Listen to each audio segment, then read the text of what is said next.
오른쪽 다리가 불편하여 목발을 사용하는 환자가 계단 오를 때 그림으로 한번 골라봐라 이런 문제 있는데 우리가 지팡이, 목발, 보행기 이거는 기본적으로 알고 국가고시 시험장에 가셔야 됩니다.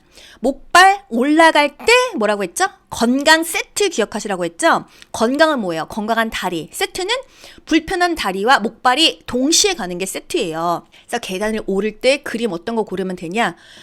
건강한 쪽 다리가 왼쪽이죠. 오른쪽이 불편하니까 왼쪽 다리 먼저 올라가고 오른쪽 다리랑 목발 동시에 올라가는 그림을 고르시면 되는 겁니다. 목발 올라갈 때 건강 세트. 건강한 다리 먼저 그리고 세트. 아픈 다리랑 목발을 동시에 올리는 것입니다. 내려갈 때는요. 세트 건강. 세트는 아픈 다리랑 목발 동시에 가고 뒤에 건강한 다리 가는 거예요. 아시겠죠?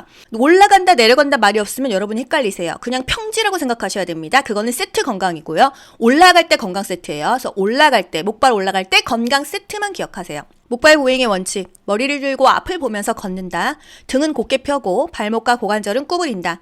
애과가 아닌 겨드랑이가 아닌 손목이나 팔목. 손바닥으로 몸무게를 지탱해야 된다. 목발 사용 전에 팔과 어깨 근육을 강화하기 위한 운동을 충분히 시킨다. 목발은 처음 쓸 때 보폭을 짧게 해서 걷다가 조금 적응되면 점차 보폭을 넓혀야지 처음부터 넓게 가면 쫙 넘어집니다. 저혈량 쇼크 시 정맥혈의 복기를 돕기 위해 취하게 하는 자세는 정맥혈의 복기를 돕기 위해 혈액순환을 잘 되게 위해서 하는 자세, 쇼크 자세 뭐예요? 1. 심즈 자세, 2. 엎드린 자세, 3. 반자위 자세, 4. 바로 누운 자세, 5. 변형된 트렌델렌부르크 자세. 쇼크 자세 하면은 무조건 트렌델렌부르크 자세, 트렌델렌버그 포지션, T 포지션입니다. 쇼크 자세를 물어보는 거는 거의 국가고시에 매번 나오는 문제예요. 체위에서 트렌델렌버그 포지션, 트렌델렌부르크 자세를 정말 많이 물어봅니다. 저혈량 쇼크 시 특히나 정맥혈의 복기를 돕기 위해서 다리에 있는 말초에 있는 피라도 심장, 중심, 정맥 앞쪽으로 몰아주는 거예요. 그림으로도 많이 물어봐요. 다리를 들어 올린 요 자세, 트렌델렌부르크 체위, 쇼크 체위요. 사후 보상 방식에 따라 진료비를 결정하는 지불제도는 진료비 지불제도 문제 맨날 나온다고 했죠? 사후 보상 방식, 그 일이 다 끝난 이후에 돈을 내는 거 뭐예요? 보기 볼 것도 없죠. 행위별수까지죠. 행위별로 다 하고 나서 돈 내죠. 우리 대학병원 갔어. 처음에 초진비, 그리고 피검사, 엑스레이 다 끝나고 맨 마지막에 돈 낼 때 행위별로 일 다 끝난 후 돈 내는 거 행위별수까지죠. 진료의 질은 높지만 의료의 질은 높지만 비용이 많이 나온다. 이게 바로 행위별수까지죠. 사후 보상 방식입니다. 그러면 사전에 끝나는 거는 포괄수까지예요. 진료비 지불제도 5가지가 있어요. 행인총포봉, 행인총포봉, 행위별수까지, 인두제, 총액계약제, 포괄수까지, 봉급제. 이 중에서 우리나라에서 하는 건 2개밖에 없습니다. 행포밖에 없어요. 행포. 행위별수까지 또는 포괄수까지만 우리나라에서 하고 있다. 국가고시에서 행포만 계속 나오다가 인두제가 한번 나왔어요. 행위별수까지는요. 진찰료, 처치비, 약제비 이런 것을 그때그때 다 그냥 따로따로 진료비를 지급하는 것입니다. 진료비를 내는 것입니다. 포괄수까지는요. 질병 군별로 묶어가지고서는 진료비가 이거 맹장은 100만 원까지만 받아. 보험 수가로는 이렇게 묶어버리는 것입니다. 인두제. 사람 머리두, 사람 머릿수에 따라서 의사에게 등록된 환자의 수 또는 주민의 수에 따라서 진료비를 지급한다 이거예요. 우리나라에서는 행위별수까지와 포괄수까지가 하고 있다. 그래서 거의 이거 2개만 국가고시에 나옵니다. 행위별수까지, 사후보상 각각 매기고 합산해서 진료비를 청구한다. 의료의 질이 높죠? 하지만 의료비가 상승되고 행정적으로 복잡하고 의료비가 검사하라는 대로 다 해야 되니까 과잉 진료의 우려가 있다. 포괄수까지 질병군 또는 환자군별로 일정에게 진료비를 지급해요. 과잉진료 가능성이 낮죠. 어차피 보험수가 이거 100만 원에서 컷이야. 이거 60에서 컷이야. 이런 식으로 되니까. 사전에 다 결정된다? 포괄수까지예요. 국민건강보험 가입자인 여성이 제왕절개 분만 후 합병증이 없이 퇴원하는 경우 적용되는 진료비 지불 보상 방식은 일단 제왕절개 이게 포괄수까지입니다. 7개의 질병군이죠. 그러니까 진료비를 의료 비용을 사전에 예측할 수 있다? 이런 보기가 좀 이렇게 나오는 거예요. 이미 포괄수까지라는 거는 알고 있는 상태에서 이렇게 지문을 보면 아실 수 있어요. 치질수술 받은 노인이 미리 정해진 일정액의 진료비를 내는 거 이게 바로 포괄수까지입니다.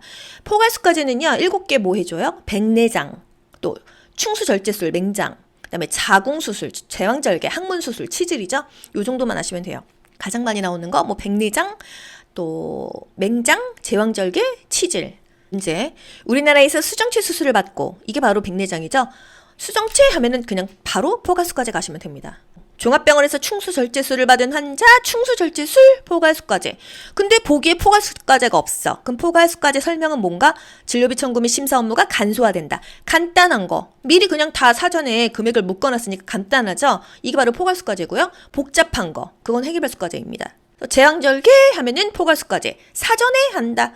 해결별수과제 사후에 한다. 포괄수과제 사전에 한다. 끝났죠? 인두제. 의사에게 등록된 환자나 주민의 수에 따라서 지급한다. 인두제. 딱 한 번 나왔어요. 다음에 해당하는 국제경호협약은 지구온난화 하면은 교토의정서, 교토협약입니다. 다른 거 볼 것도 없어요. 예전에 람사르 협약이 한 번 나왔어요. 습지 하면은 람사르 협약입니다. 근데 지구온난화, 교토협약이 나왔어요. 그렇게 되면 2번 이상 나오면 이거는 빈출 키워드가 되는 겁니다. 사막화 방지 협약. 이거는 쉬워서 나올 일이 없겠죠. 그럼 바젤은요? 폐기물 바젤이 되는 거고요. 해양 오염 방지 런던 협약이 되는 겁니다. 또 오존층이 파괴됐어? 몬트리올 협약이 되는 거예요. 중태평양에서 동태평양에 이르는 지역의 해수면 온도가 비정상적으로 낮아지는 현상은 엘니뇨, 라니냐, 엘니뇨, 라니냐. 이런 문제는 1초면 끝나요. 해수면의 온도가 올라가는 거는요? 엘니뇨, 엘니뇨죠. 낮아지는 거는 라니냐. 이렇게 빨리빨리 체크하시면 되십니다. 편하게 암기한 문제는 빨리빨리 풀고 긴 문제, 좀 어려운 문제는 조금 늦게 풀고 이렇게 해서 밸런스를 맞추셔야 정해진 시간 내에 다 답을 체크하실 수가 있어요. 엘니뇨 해수면 온도가 높아지는 이상기후 현상이다. 라니냐 해수면 온도가 낮아지는 저수온 현상이다. 이거예요.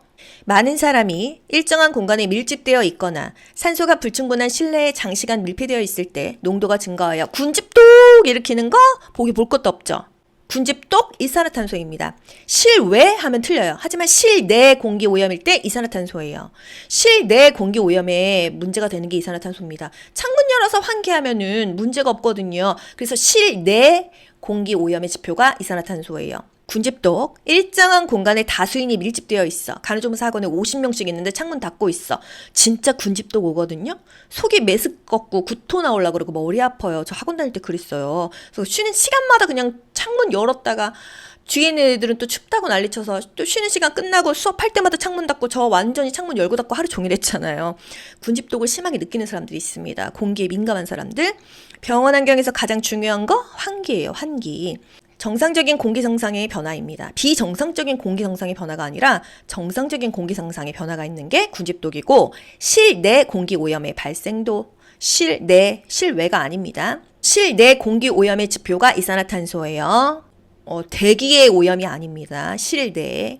온실효과의 원인 기체 이산화탄소. 오존층 파괴 몬트리올 협약이었죠. 오존층 몬트리올. 다음에 해당하는 생활 폐기물 처리 방법은 가장 위생적인 처리 방법이지만 가장 위생적이다 여기서 끝났습니다. 정답 소각법.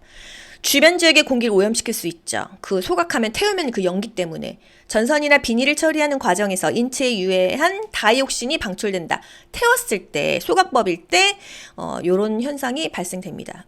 우리나라에서 가장 많이 하는 방법은 매립법이에요. 그냥 땅에 묻어버려요.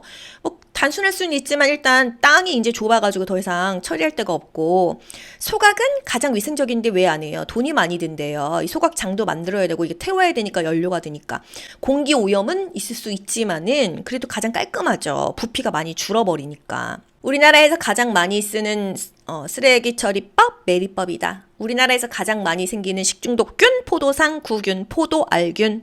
쓰레기를 지표면 아래에 붓고 흙이나 화학작용을 일으키지 않는 물질로 덮는 폐기물 처리 방법은 매립법이다. 소각 처리는 가장 위생적이지만 공기 오염이 있을 수 있고 다이옥신이 방출될 수가 있다. 다이옥신은 태웠을 때만 생기는 거라서 안 태웠을 때는 전혀 문제가 되지 않습니다. 다이옥신은 몸속으로 들어가면 지방 조직에 축적이 되죠. 여성의 생식력에 영향을 미친다? 이 정도. 쓰레기 처리법 중 가장 위생적이나 경비, 연료비가 가장 많이 드는 거 소각 처리.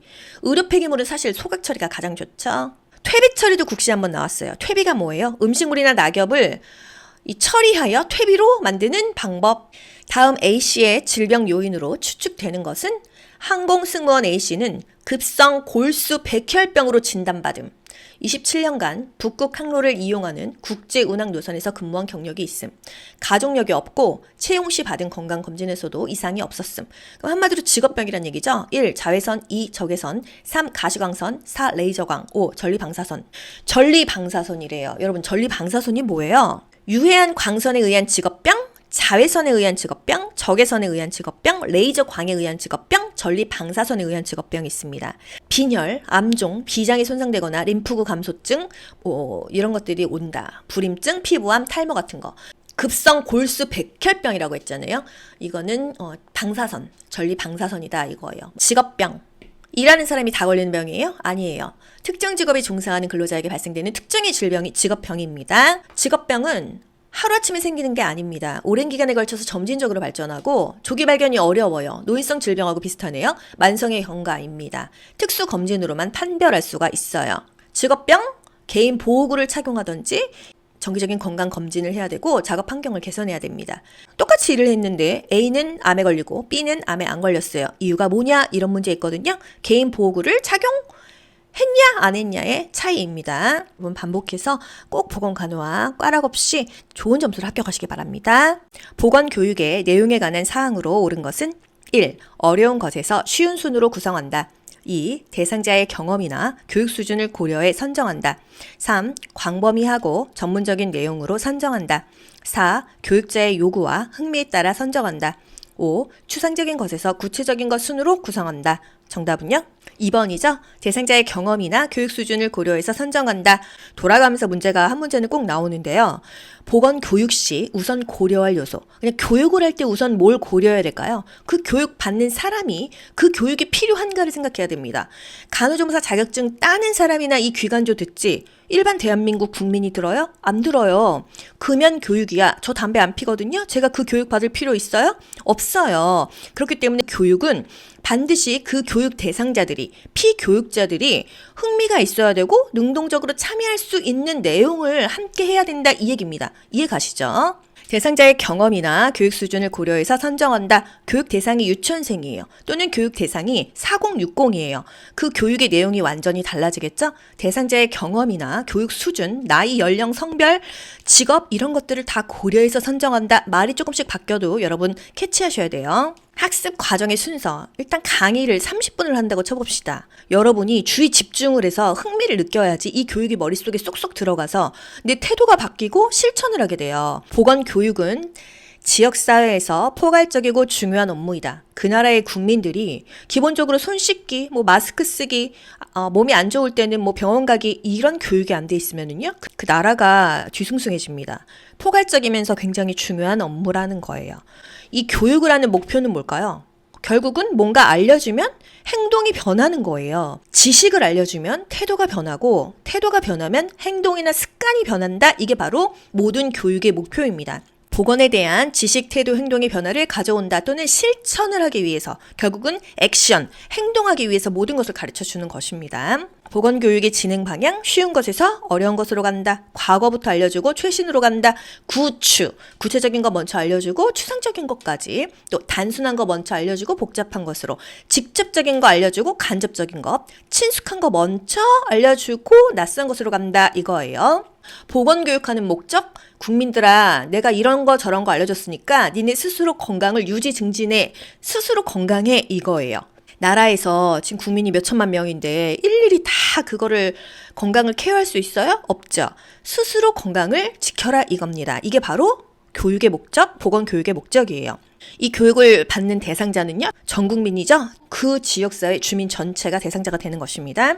교육을 할 때 중요한 거는요, 상대방이 이해를 하는 거예요. 제가 아무리 영상을 잘 만들어도 여러분들이 이해를 못하면 귀간조가 이렇게 조회수가 나올 수가 없고 학생들이 귀간조를 듣지를 않아요. 대상자와 함께 계획하고 그 대상자를 이해해야지만 이 교육이 되는 것입니다. 가장 먼저 교육할 때 생각해야 되는 건 이 학생들이 이 강의를 들어야 되는 동기가 무엇인가, 이게 바로 가장 먼저 교육할 때 생각해야 되는 것이에요. 여러분들은 국가고시 자격증을 따야 되기 때문에 이 강의를 듣는 동기가 굉장히 충만하죠. 그래서 보건교육이 어려우시면 간호조무사 국가고시 교육 또는 그냥 일반적인 교육 이렇게 연결해서 이해를 해보세요. 이해를 하지 않고 변형된 문제를 맞추시기는 어려워요. 보건간호학은 여러분이 너무 어려워하시기 때문에 제가 문제 하나에도 다양한 경우의 수로 좀 설명을 많이 드리도록 하겠습니다. 보건교육에 관한 설명으로 옳은 것은 결국은 행동의 변화가 가장 중요한 거거든요.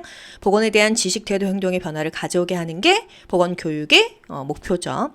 보건교육의 계획 단계에서 학습 목표 설정 시 고려해야 될 거?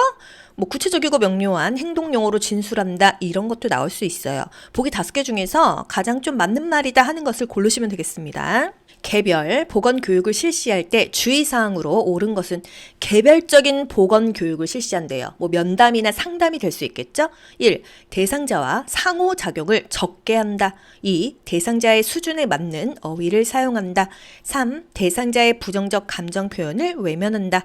4. 대상자가 잘못 알고 있는 것을 무시한다. 5. 대상자의 변화를 확인하기 위해 대답을 재촉한다. 정답은요? 2번입니다. 가장 그럴싸하잖아요. 개별 보건교육. 제가 여러분을 한 명씩 면담을 하면서 보건교육을 시킨다고 생각해 보세요. 제가 상호작용을 적게 하는 게 좋겠어요? 많게 하는 게 좋겠어요? 많이 하는 게 좋겠죠? 여러분이 선생님 저 요즘에 이거 너무 힘들어요. 부정적으로 감정 표현했어요. 제가 외면하면 좋겠어요? 아니죠. 공감해주고 경청을 해주는 게 더 좋겠죠.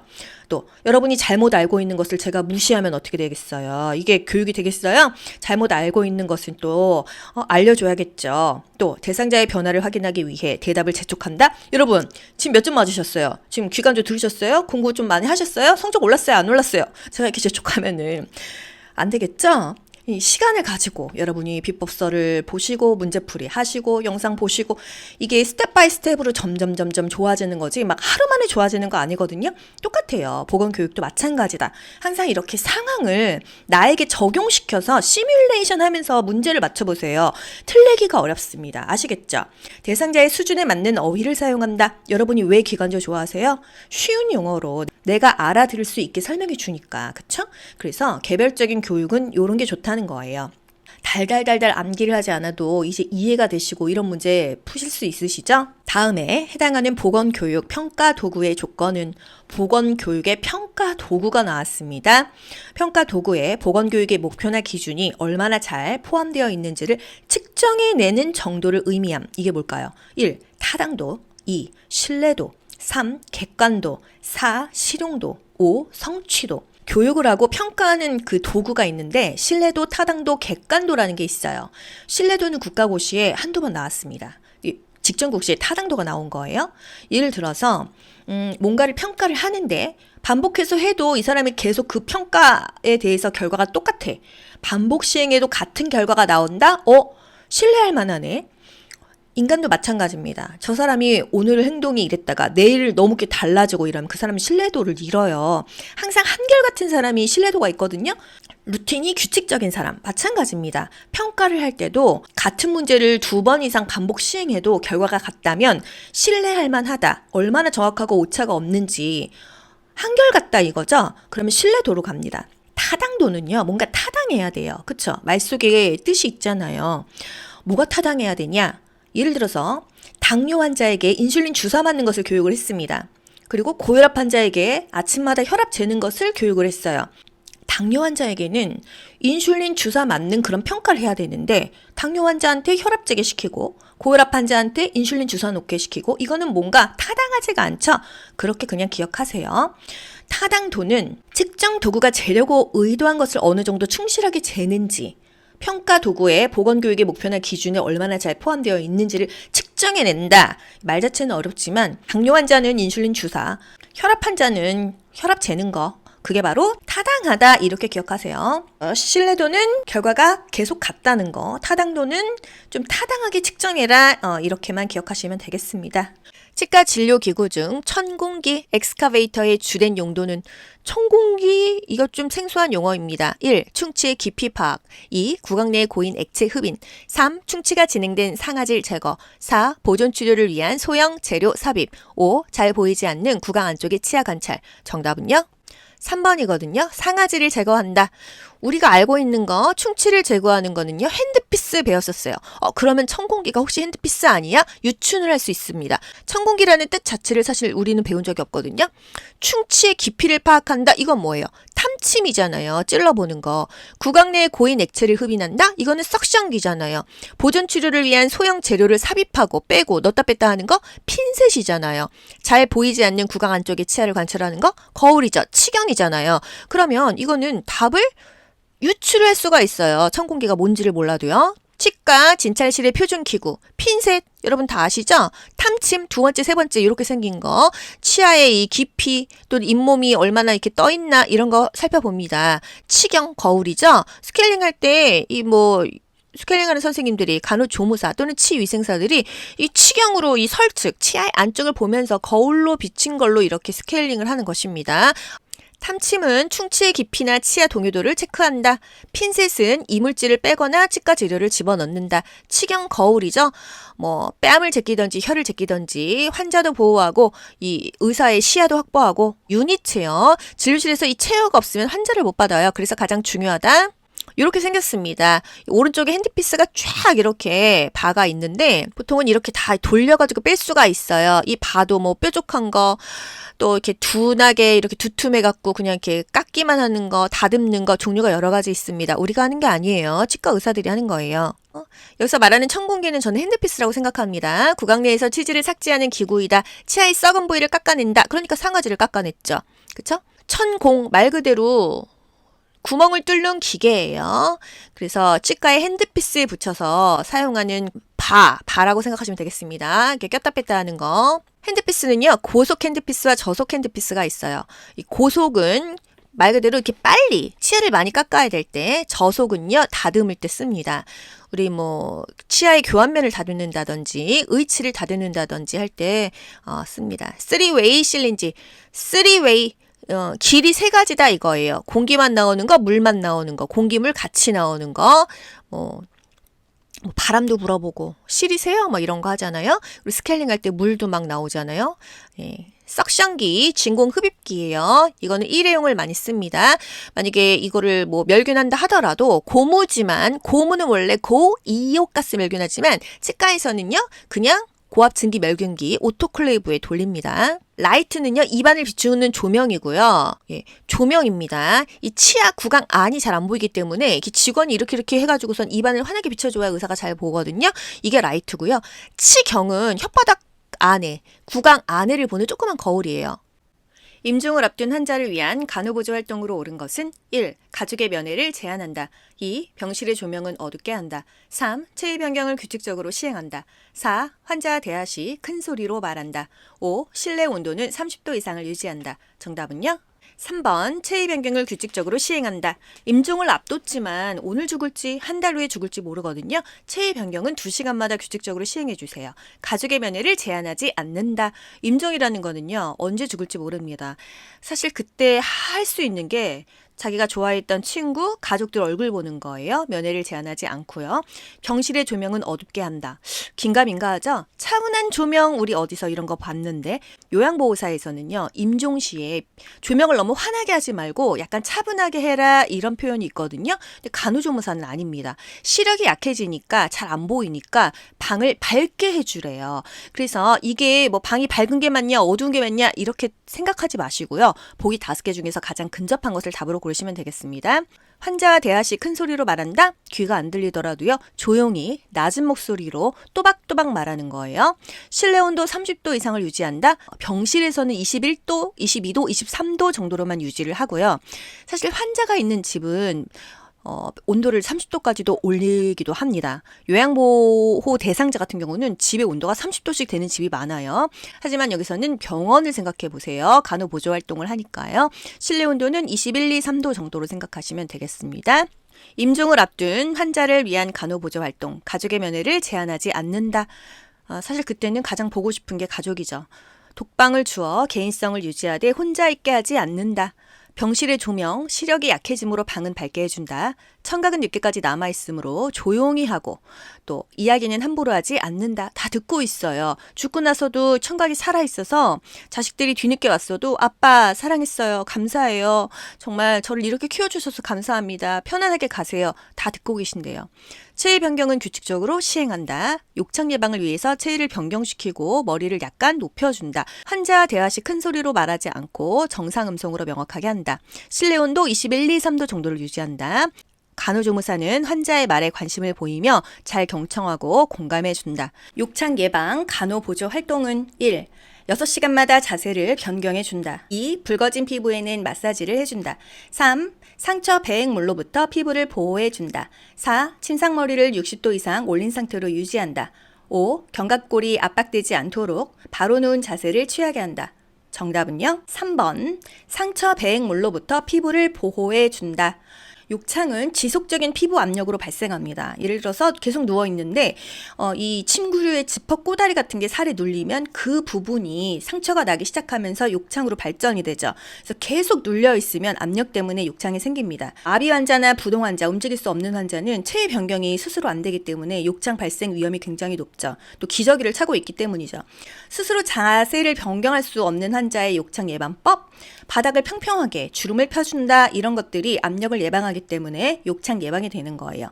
또 체위 유지 자주 해줘야 되고, 욕창 환자는 살이 재생이 되려면은요, 단백질 먹어야겠죠? 고단백 식이를 한다, 체위 자주 변경한다, 수분을 섭취한다, 이불은 주름 없이 팽팽하게 한다, 팔을 잡아 끌거나 뭔가 이렇게 이동할 때 잡아 끌면 쓸려요. 그러면 상처가 나서 욕창이 전조가 되니까 잡아 끈다 그러면 다 틀리는 거예요. 욕창 간호, 포비돈 많이 쓰죠? 과산화수소, 생리식염수, 포비돈을 많이 쓴다. 욕창에서 수포가 생겼다, 2단계 욕창입니다. 2단계는 물집, 수포가 생긴다라는 거. 화상도 2도 화상이 수포가 생기죠. 성인의 고막 체온을 측정할 때 귓바퀴를 당기는 방향은 후상방이죠. 나입니다. 그림에서 소화는 후하방, 라죠. 후상방, 또 어떤 거 생각나시죠? 하임리히법 할 때 후상방으로 복부를 밀어 올린다. 고막 체온 측정법, 성인은 후상방으로 잡아당긴 상태에서 귀에다 고막 체온을 집어넣습니다. 2초에서 한 5초, 한 2, 3초 집어넣는 것 같아요. 고막 체온은 심부 체온을 측정하기에 적절합니다. 맥박을 측정하는 방법은 1. 신생아는 요골동맥에서 측정한다. 2. 손떨림이 있는 환자는 경동맥에서 측정한다. 3. 간호조무사의 엄지손가락을 이용하여 족배동맥을 촉진한다. 4. 맥박 결손을 확인하는 경우 심천맥박을 측정한 직후 요골맥박을 측정한다. 5. 부정맥은 15초간 맥박수를 측정한 후 측정된 맥박수에 4를 곱한다. 정답은요? 2번. 손떨림이 있는 환자, 경동맥, 목에서 맥박을 측정한다 입니다. 맥박의 정상 범위, 성인은요 1분에 60에서 100회죠. 신생아는 더블이에요. 120에서 140회다. 부정맥이 있다 하면은요 맥박을 심천맥박에 잽니다. 또 맥박의 결손 여부를 확인하기 위해서도 심천맥박에 재요. 성인 환자의 요골맥박을 측정한 결과 이 손목 있는 데다가 맥박을 쟀는데 리듬이 불규칙하다 하면은 심천맥박을 1분 내내 재는 거예요. 곱하기 4가 아닙니다. 그냥 1분 내내 잰다. 심천맥박의 위치도 많이 물어봅니다. 좌측 중앙의 쇄골선에서 이 밑으로 4, 5번째 늑간골이 만나는 그 지점이 심천맥박을 측정하는 이 위치예요. 심천맥박을 측정하는 경우는요, 요골맥박이 비정상이다 또는 간헐적인 부정맥이 있다. 옷이나 속고붕대로 이렇게 이 손목 쪽을 감아놨어요. 그렇게 접근하기가 어려울 때 심천맥박을 측정합니다. 심천맥박은 부정맥이 있으면 1분 내내 측정한다. 심천맥박은 부정맥, 빈맥일 때 한 명이 1분간 맥박수나 맥박의 강도와 규칙성을 평가한다 그랬어요. 쇼크 시의 맥박 측정 부위는요, 성인이나 소아는 경동맥, 영아는 상한 동맥에 잽니다. 간헐적 위간 영양할 때 주의사항은 1. 영양액은 차게 공급한다. 2. 1분에 60ml 속도로 주입한다. 3. 위간 영양이 끝나면 주사기로 코 위간에 공기를 충분히 넣어준다. 4. 영양액 주입 용기를 코 위간 삽입 지점에서 약 80cm 높이의 걸대로 건다. 5. 영양액을 주입하기 전에 주사기로 코 위간에 15에서 30ml 물을 공급한다. 정답은요? 5번. 영양액을 주입하기 전에 주사기로 코 위간에, 비위간에 한 15에서 30ml 정도 물을 공급한다. 영양액은요, 따뜻하게 공급을 해줘야겠죠? 영양액은 1분에 분당 50cc 이상 주입되지 않도록 조절기를 조절해야 돼요. 공기를 집어넣으면 안 되죠? 영양액이 몸보다 몇 cm 정도 위에 있냐? 30에서 50cm예요. 1m가 안 되죠. 생각보다 그렇게 높이 있지는 않네요. 영양액을 주입하기 전후로 한 30ml 정도의 물을 공급합니다. 그 이유가 뭘까요? 위관이 개방되기 위해서, 위관 개방성 유지를 위해서 이 유동식을 넣기 전에, 광급식을 넣기 전에 이게 뚫려 있는지 물 먼저 넣어보고, 또 광급식 다 집어넣은 다음에 그 관을 청소해 놔야지 막히지 않겠죠? 그래서 전후로 물을 한 30ml 정도 주입한다. 주입하기 전에 이게 위로 들어가는 게 맞나, 이 위 내용물을 흡인해 보는데요. 다시 집어넣는 이유는 뭐죠? 체액과 전해질의 손실을 방지하기 위해서죠. 공기가 들어가면 가스가 차고 불편감을 유발해서 구토하거나 기도 흡인이 될 수 있고 폐렴이 올 수 있기 때문에 공기는 집어넣지 않는다. 비위관 영양 역시 밥을 먹이는 거기 때문에 집어넣고 한 30분 정도 상체를 올려주는 게 좋죠. 만약에 비위관 영양을 하고 있는데 막 구토를 하고 청색증이 나타났어. 바로 중단하고 보고해야 돼요. 비위관 삽입 길이는 나오죠. 코끝에서 귓볼, 귓바퀴에서 검상돌기까지의 길이를 측정해야 돼요.